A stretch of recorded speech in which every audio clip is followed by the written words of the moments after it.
రాజులు. అవునా? రాజులు ఏం చేస్తారు? ప్రజల యొక్క కష్టాలు తీరుస్తారు. ఒకనొక రోజు వాడు రాజ్యం కొలువైనప్పుడు సభలో చాలా మంది ప్రజలు వచ్చారట. వచ్చేసి రాజుగారు శ్రీకృష్ణ స్వామి రకరకాల వాడు నచ్చిన పేరుతో పిలిచి ఊళ్ళోకి జంతువులు వచ్చేసి ఏంటి సింహాలు వచ్చేసి చాలా ఇబ్బంది జరుగుతున్నారు. దయచేసి మమ్మల్ని కాపాడండి అని బ్రతిమలాడుతున్నారు. అప్పుడు ఏం చేశారంటే సరే అలాగే అని అభయం ఇచ్చేసి వాళ్ళు ఆ తర్వాత రోజు రథం ఎక్కి వేటకి సిద్ధమయ్యారు. ఆ రథం నడిపాని పేరు సాత్యకి. సాత్యకి ఎలా నడుపుతాడంటే గుర్రాన్ని కన్ను మూసి తెరిసరికి కిలోమీటర్ వెళ్ళిపోతుంది బండి. 7 గుర్రాలు ఉంటాయి. 7 గుర్రాన్ని నడుపుతుంటే దారి కంటే వేగంగా వెళ్ళిపోయేవాడు అన్నమాట. అట్లా కొంత వేగంగా వీళ్ళతో పాటు అనుచరులు కూడా వస్తున్నారంట. వీళ్ళు ఒక్కలే కాదు, వీళ్ళతో సపోర్ట్ కావాలి కదా సైన్యం. ఓకేనా? సైన్యంతో వస్తున్నాడు. తిరిచి బయలుదేరారు. మధ్యాహ్నానికి వెళ్ళారు. ఇంకా ఊర్లోనే యానిమల్స్ అయిపోయి అడవులోకి వెళ్ళిపోయి అడవుల వాటిని కూడా సంబంధించాలని ప్లాన్ చేసుకున్నారు. అడవులో ఫాస్ట్ వెళ్తూ ఉన్నారు. అదో ఈ వెనకాల వచ్చిన సైన్యం అంతా కూడా వెనకబడిపోయింది. ఎక్కడైపోయింది? వెనకబడిపోయింది. సత్య వేగం నడుపుతూ ఉండడానికి మంచి పెద్ద కాకులు దూరని కాడడి చీమలు దూరని చెప్పని పెద్ద అడవులకి వెళ్ళిపోయింది. వెనకాల సపోర్ట్ సైన్యం లేదు. వీళ్ళేమో వెళ్ళిపోయారు. కాసేపటికి 5:30 మనకి ఏదైతే టైం అవుతుందో సూర్యుడు అస్తమించిపోయి చీకటి అయిపోయే సమయానికి ఎటు పక్క వెళ్ళలేని పరిస్థితి. అప్పుడు లైట్ లేవు, స్ట్రీట్ లైట్స్ లేవు కదా, అంతా చీకటి అయిపోయింది. సరే వాళ్ళు వెళ్తూ తెచ్చుకోవడానికి కట్టి అది కూడా తెచ్చుకోలేదు.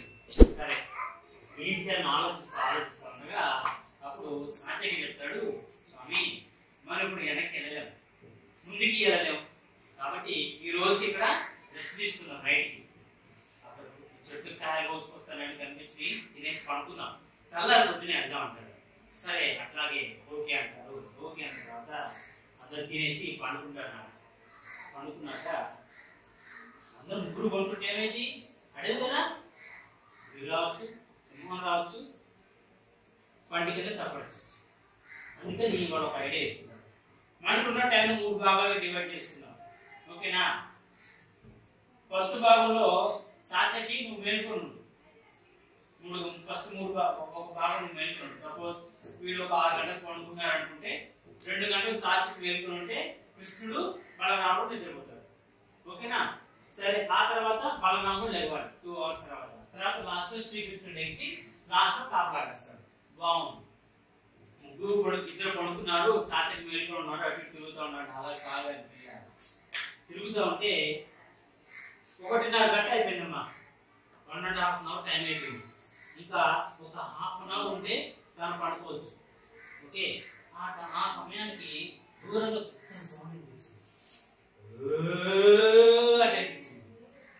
వినిపించలోకి సాత్యకి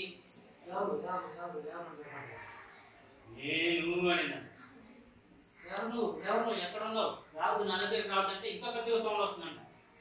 ఎట్లాగా ఇంకా పెద్దగా సౌండ్ వస్తుంది. ఇంకా సేపటికి దగ్గరకు వచ్చేస్తున్నాడు. వచ్చేసి ఎవరు అంటేను నేను అనిందంట. ఎవరు? నేను శ్రీకృష్ణుడి యొక్క రథసాధు అని ఒక్కడు కొట్టాడు. వాడు 2 కొట్టాడు. వాడు 2 కొట్టాడు. 3 కొట్టాడు. వాడు లేవకుండా కొట్టాడు. కొట్టేలోకి అట్లాకి ఫైటింగ్ అంతా ½ అవర్ అయిపోయింది. ఓకేనా? నేను 1.5 అవర్ వెయిట్ చేశాడు. అట్లాగే ½ అవర్ ఫైటింగ్ అయిపోయింది. హాఫ్ ఇంకా ఒక్క మినిట్ ఉంది అనగా మాయమైపోయాడు. ఏదైతే వింత అవుతుందో మాయమైపోయింది. అప్పుడు అయిపోయింది కదా, వచ్చేసి నేను పడుకుంటాను, టైం అయిపోయిందని బలరాముడు లేదు. ఈయన కొనుక్కున్నాడు. బలరాముడు కాపలాగా వస్తున్నాడు. ఆయనకి కూడా 1:30 గంట బాగానే జరిగింది. లాస్ట్ ½ అవర్ మళ్ళీ వచ్చింది. నేను కూడా కొంచెం రాదు కదా రావడం అన్నాడు. నేను మనకు నువ్వు ఎక్కడి నుంచి వచ్చావు? ఎందుకు అనగానే ఇంకా వేడికి వచ్చేసి దగ్గర టప్ప కొట్టుకున్నాడు. మేము మూతికి కొట్టు మూతి వాచిపోయింది కాబట్టి బలరాముడు. ఈయన కూడా కొట్టాడు కానీ దానికి ఏం కాదు. ఓకేనా? సరే అయిపోయింది. ఇందాక 1 నిమిషం ఉండగానే మాయమైంది. అట్లా ఇప్పుడు కూడా మాయమైపోయింది. నేను కూడా కృష్ణుడు లేపి నమస్కారం చేసుకుని చీకటి కదా బాగా కనిపించట్లా తెలంగాణ సౌండ్ వచ్చింది. కృష్ణుడు లేచాడు. నేను అనుకున్నాను కృష్ణుడు లేచాడు. కృష్ణుడు లేచినప్పుడు ఉంటారు బాగానే జరిగింది. మళ్ళీ ఒక అరగంట ఉండగా సౌండ్.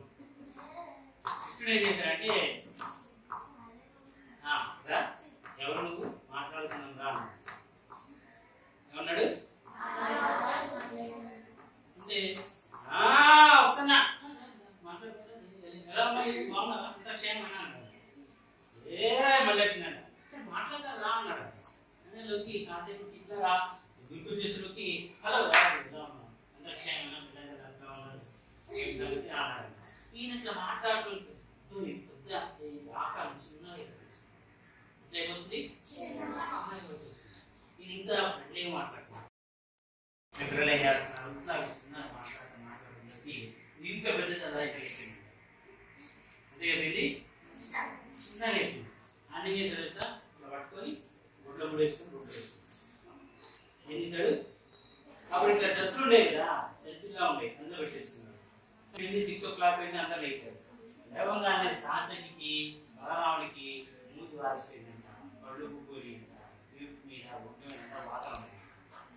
నిద్ర లేచాక కృష్ణుడు అడిగాడంట అన్నయ్య సాంతకి ఏంటి ఇలా ఉన్నారు మీరు ఏంటి ఇలా ఉన్నారు ఒళ్ళంతా చెప్పలేదంటే అప్పుడు సాంతకి చెప్తాడంట అయ్యా శ్రీకృష్ణ భగవాన్ ఇలా జరిగింది ఒక భయంకర రూపం వచ్చింది నన్ను కొట్టేసింది నేను వెళ్ళిపోయాను అనగానే బలరాముడు కూడా నాకు ఖచ్చితంగా అట్లాగే జరిగింది నాకు ఖచ్చితంగా అలాగే జరిగింది వాయ కొట్టేసిందని చెప్తాడు అన్నమాట. అనగా కృష్ణ అంటాడు ఇదేనా ఇదేనా అని గుడ్లో పొందే చూసాను. అప్పుడు వాళ్ళిద్దరు ఆశ్చర్యం అదేంటి మమ్మల్ని నన్ను సాటకిని దంచి కొట్టేసింది వాతలు తేలింది నువ్వెట్టా దాచి పెట్టాడంటే అప్పుడు చెప్తాడంట అన్నయ్య సాటికి వినండి జాగ్రత్తగా ఉంది. మనకి కోపం అనేది ప్రవేశిస్తుంది. ఇప్పుడు వచ్చింది చూసావా అదే కోపం. ఆ కోపం ఇప్పుడు నీతోటి ఎవరైనా కోపంగా మాట్లాడుతూ ఉంటే ఓకేనా నువ్వు కూడా వాయిస్ చేసి పెంచి మాట్లాడగలరా ఏమైంది వాదన పెరుగుతాయి. వాదన ఎక్కడికి వెళ్ళింది వాదన దాటి ఏమైంది కొట్టుకునేదాకా అవుతుంది. కాబట్టి నీతో ఎవరైనా కానీ కోపంగా మాట్లాడితే వాళ్ళని నిదానంగా వాళ్ళు చెప్పిన దానికి నిదానంగా రిప్లై స్లోగా రిప్లై ఎలా ఇవ్వాలి.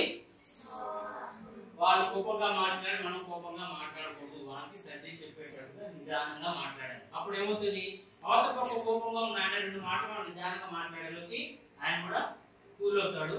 మనం చెప్పేది వింటాడు. ఏం చేస్తాడు వింటాడు. కోపంగా ఉన్నప్పుడు మనం చెప్పేది వింటారా మనల్ని ఎప్పుడు అపోజ్ చేయడానికి ఆలోచిస్తారు. కానీ ఎప్పుడైతే మనం నిదానంగా మాట్లాడినప్పుడు ఆయన కోపాన్ని కూడా తగ్గించామో అప్పుడు మనం చెప్పేది విని ఒక అండర్స్టాండింగ్ అనేది వస్తుంది. ఓకేనా అట్లాగా కోపం అనేది చాలా డేంజరస్. కాబట్టి మీరు ఇప్పుడు ఏం చేస్తారు ఇంట్లో మా అమ్మ అయితే నేను కూడా అరుస్తాను ఇంట్లో మా నాన్న తిడితే నేను కూడా అరుస్తాను చేస్తాం కదా చేస్తారు కదా నాకు తెలిసి ఇప్పుడు చేసే ఉంటారు. కానీ ఈ రోజు చేయదు. ఓకేనా నాకు మాట ఇస్తారా చేయాలి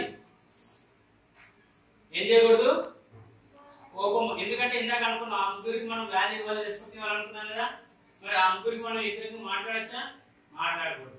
బాగుంది స్కూల్కి వచ్చాము చేతులు ఇచ్చండి ఒక్కోసారి స్కూల్కి వచ్చాము ఇదిగో ఇంటి దాకా వెళ్తూ మాట్లాడుకుంటా ఉన్నారు. కాసేపు ఈ గిలుతాడు ఈ కోపం వస్తుంది ఏమవుతుంది తిట్టుకుంటారు కదా అట్లా ఈయన వెంటనే గిలినా సారీ అని చెప్పాడు ఏమవుతుంది ఒక చిన్న మాటతోటి వచ్చే పెద్ద గొడవ తగ్గిపోతుంది. అలాగా కోపం అనేది సాధ్యమైనంత వరకు కూడా ప్రయత్నించొద్దు చేయొద్దు. ఓకేనా ఉంటారా కోపం తగ్గించుకుంటారా ఓకేనా. ముగ్గురికి రెస్పెక్ట్ ఇవ్వాలి. ఫాదర్ మదర్ టీచర్ మదర్కి ఏమో మనని బోన్స్ గట్ అన్ని ఇరిగిపోయినట్టు కాబట్టి మమ్మీని రెస్పెక్ట్ ఇవ్వాలి. డాడీకి మళ్ళీ మమ్మీకి అన్నాక మళ్ళీ డాడీ కష్టపడి అని ఇచ్చినందుకు డాడీకి రెస్పెక్ట్ ఇవ్వాలి. టీచర్కి మమ్మీ డాడీ మనం స్కూల్ పంపించినప్పుడు అవి చెప్పిన సబ్జెక్ట్కి మనం రెస్పెక్ట్ ఇవ్వాలి. ఇంకా ఏమేమి విషయాలు నేర్చుకున్నావు చెప్పు. మనం ఏదో ఒక గోల్ పెట్టుకోవాలి. ఆ గోల్ చిన్న చిన్న గోల్ చేసుకుంటే ప్రతి గోల్ తర్వాత మనం ఏ గోల్ పెట్టుకున్నా సాధించాలి. ఇంకా కోపం ఉండకూడదు. ఎదురు మన మీద కోపం పడినా మనం వాళ్ళని ఫ్రెండ్లీగా ఉండి తగ్గించాలి కోపం. ఓకే.